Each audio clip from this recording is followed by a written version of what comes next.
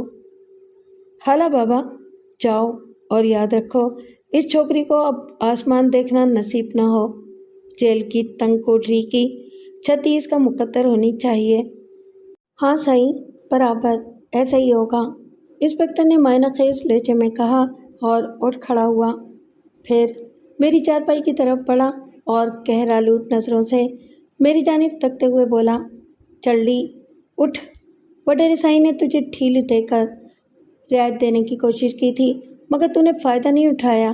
اب جیل کی سلاخوں کے پیچھے عمر قید کی سزا بھگتنا۔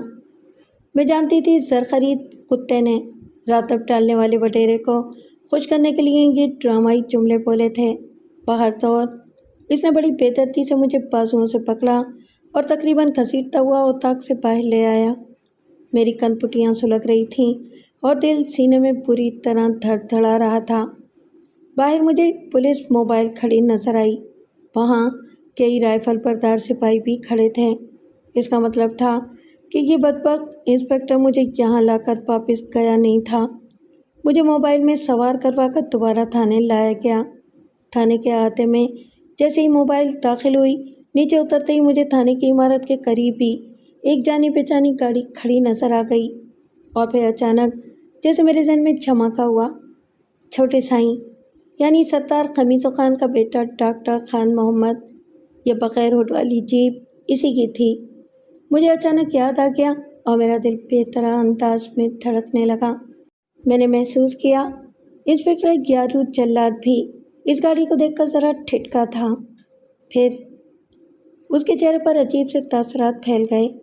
اتنے میں چند پولیس والے مستعدی کے ساتھ قریب آئے اور انسپکٹر یارو جلاد کو سیلوٹ جھاڑنے کے بعد اطلاع دی، سائیں، سردار قمیصوں کا پٹ ڈاکٹر خان محمد اور بی بی جی آئے ہوئے ہیں۔ ان کے چہروں پر نہ جانے کیوں تفکرات کی پرچھائیاں پھیلی ہوئی تھیں۔ ٹھیک ہے، ٹھیک ہے، انسپکٹر یارو جلاد نے بے پرواہی سے اپنا سر ہلاتے ہوئے کہا اور بھی چند پولیس والوں کو مجھے لاک اپ میں ڈالنے کی ہدایت دی۔ پھر اپنے ابھرے ہوئے پیٹ پر سے نیچے پھسلتی ہوئی بیلٹ کو دونوں ہاتھوں کے انگوٹھوں سے اوپر چڑھا کر آگے بڑھ گیا۔ اس وقت چہار اطراف وحشت زدہ رات کی گمبھیر خاموشی طاری تھی۔ مجھے ایک بار پھر سپرد زندہ کر دیا گیا تھا، مگر اس بار مجھے لاک اپ میں رکھنے کے بجائے ایک پوشیدہ سی کوٹری میں منتقل کیا گیا تھا، اور یہ کوٹری بالکل الگ تھلگ اور تھانے کی عمارت کے اندرونی گوشے میں تھی۔ اس کوٹری کو دیکھ کر ہی دل و دماغ میں عجیب سی وحشت ہونے لگی تھی۔ یہ انتہائی تنگ و تاریک کوٹری تھی جس کا دروازہ سیاہ رنگ کی موٹی لکڑی کا تھا۔ اس سے پہلے آہنی سلاخوں کا بھی جنگلہ نما دروازہ تھا۔ دیواروں کا پلاسٹر اکھڑا ہوا تھا اور ایک یرقان زدہ بلب کی بیمار روشنی در و دیوار سے پھوٹتی ہوئی نظر آ رہی تھی۔ کچھ بلندی پر ایک چھوٹا روشن دان بھی نظر آ رہا تھا۔ جا بجا اکھڑے ہوئے پلاسٹر کی دیواریں سیلن زدہ معلوم ہو رہی تھیں۔ فرش کا بھی کچھ یہی حال تھا۔ چھت پر بے ڈھنگا اور پرانا پنکھا سست روی سے چل رہا تھا۔ کونے خدروں میں مجھے اشراط العرض بھی رینگتے نظر آئے، جنہیں دیکھ کر کراہیت کے مارے جی الٹنے لگا۔ حبس اور گرمی سے دم گھٹا جا رہا تھا۔ ایک لمحے کو مجھے یوں محسوس ہونے لگا جیسے میں کوئی خطرناک اور عادی مجرم ہوں جس کے سر کی قیمت لاکھوں روپے لگائی گئی تھی۔ مجھے زندہ میں ڈالنے کے بعد پولیس اہلکار جا چکے تھے۔ اس قدر گندے فرش پر بیٹھنے کو میرا جی نہیں چاہ رہا تھا۔ ایک عجیب سی ناگوار بو میرا دماغ جھنجھنانے لگی تھی۔ اس غلیظ جگہ پر ٹھہرنا محال ہو رہا تھا۔ یکلخت مجھے اپنے اندر سے امید کی ایک کرن پھوٹتی محسوس ہوئی۔ بی بی جی اور چھوٹے سائیں ڈاکٹر خان محمد کی تھانے میں موجودگی نے مجھے کچھ دلی طمانینت عطا کی تھی۔ میرے دل سے بے اختیار بی بی جی اور چھوٹے سائیں جیسے ہمدرد اور فرشتہ صفت انسان کے لیے دعائیں نکلنے لگیں۔ لیکن پھر اچانک انسپکٹر یارو جلاد کا بھیانک چہرہ میرے تصور میں ابھر آیا، جس نے مجھے تاعمر جیل کی آہنی سلاخوں کے پیچھے سسکا سسکا کر مار ڈالنے کا تہیہ کر رکھا تھا۔ اور وہ اپنی پوری کوشش کرنے میں لگا تھا کہ کوئی میری مدد نہ کر سکے۔ میں دل میں اس نئی مصیبت سے چھٹکارا پانے کی دعائیں مانگنے لگی۔ ذرا دیر بعد دروازے پر کھٹکا ہوا۔ کسی نے لکڑی کے موٹے دروازے کے باہر شاید سلاخوں والا دروازہ کھولا تھا۔ پھر اگلے ہی لمحے چوبی دروازہ بھی ایک خوفناک چرچراہٹ کے ساتھ کھل گیا۔ چند پولیس والے مجھے باہر مدھم روشنی میں کھڑے نظر آئے۔ پھر ایک پولیس والے نے چوکھٹ پر کھڑے کھڑے مجھے آواز دی، "اڑی چھوکری، باہر آ"۔ یک بار کی میرا دل دھڑکا اور میں جلدی سے باہر نکل آئی۔ انہوں نے مجھے ہتھ کڑیاں پہنا دیں اور مجھے لے کر انسپکٹر یارو جلاد کے کمرے میں آ گئے۔ یہاں ٹیوب لائٹ روشن تھی۔ سامنے میز کے پیچھے انسپکٹر یارو جلاد بیٹھا تھا۔ سامنے والی 2 کرسیوں پر مجھے بی بی جی اور چھوٹے سائیں بیٹھے دکھائی دیے، جو میری طرف دیکھ رہے تھے۔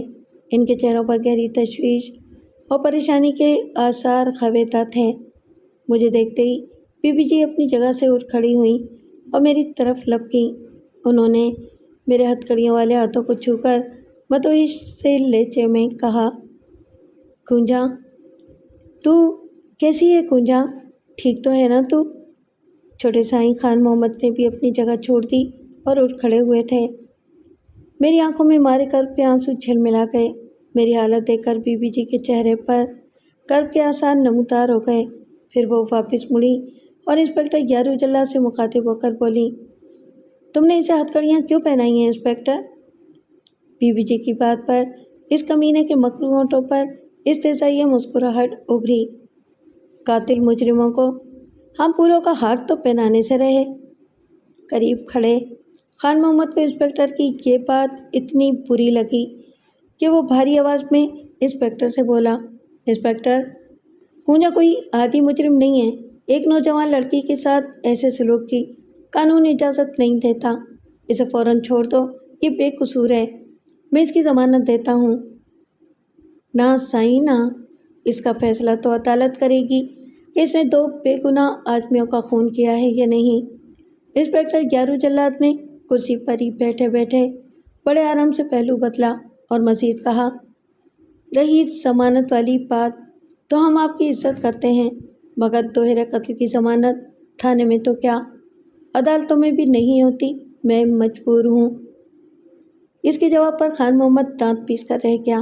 اس کا چہرہ اس وقت غصے کے مارے شدید تناؤ کا شکار نظر آ رہا تھا۔ چھوٹے سائیں کا میرے لیے یہ جذبہ سمجھ سے بالا تر تھا۔ میرے دل میں ایک ابال کی سی کیفیت پیدا ہونے لگی تھی اور پھر میں نے بلا کم و کاست اپنے ساتھ ہونے والی اب تک کی زیادتی اور انسپکٹر یارو جلاد کے زبردستی مجھے اپنے اقبالی جرم کے جعلی بیان پر انگوٹھا لگانے سے لے کر وڈیرے عارف خان کے پاس تک لے جانے کے بارے میں بتا دیا۔ ان دونوں کے باہمی گٹھ جوڑ اور تاعمر مجھے جیل کی سلاخوں کے پیچھے قید کر کے ہلاک کر ڈالنے سے متعلق ان کے مذموم مقاصد کی ساری روح بی بی جی اور چھوٹے سائیں کو سنا ڈالی، اور یہ سب بتاتے ہوئے مجھ پر ایک جنونی سی کیفیت طاری ہو گئی تھی۔ انسپکٹر یارو جلاد مجھے دیکھتا رہ گیا تھا۔ میری زبانی یہ ساری داستان سن کر خان محمد اور بی بی جی گنگ ہو کر رہ گئے۔ انسپکٹر یارو جلاد کے چہرے پر ذرا بھی خفت یا احساس جرم کی پرچھائی تک نہ تھی۔ وہ اسی طرح بدتمیزی کے ساتھ کرسی پر برائے جمان رہا اور ڈھٹائی کے ساتھ مسکراتا رہا۔ "انسپکٹر!" اچانک ہی کمرے میں خان محمد کی پرجلال آواز گونجی، "یہ ہم کیا سن رہے ہیں؟ کیا قانون کے رکھوالوں کو یہ باتیں زیب دیتی ہیں؟" چھوٹے سائیں کا اتنا کہنا تھا کہ انسپکٹر یارو جلاد بھی غصے میں ایک دم اپنی جگہ سے اٹھ کھڑا ہوا اور ڈھٹائی آمیز لہجے میں بدتمیزی سے بولا، "سردار خمیسو خان کی میرے دل میں بڑی عزت ہے خان محمد صاحب، مگر اس کا مطلب یہ بھی نہیں کہ آپ اس طرح ایک قاتلہ کی جھوٹی باتوں پر تھانے میں ہی کھڑے ہو کر قانون کا مذاق اڑائیں۔" "میں نے کیا مذاق کیا ہے انسپکٹر؟" خان محمد کی قوت برداشت جواب دینے لگی تھی۔ اس وقت وہ بالکل بدلا ہوا لگ رہا تھا۔ "انسپکٹر، اگر یہ ساری باتیں درست نکلیں جو کونجا نے ہمیں بتائی ہیں تو یاد رکھنا، قانون کی آڑ میں تم جو گھناؤنا کھیل کھیل رہے ہو اس کی تمہیں بڑی کڑی سزا بھگتنی پڑے گی۔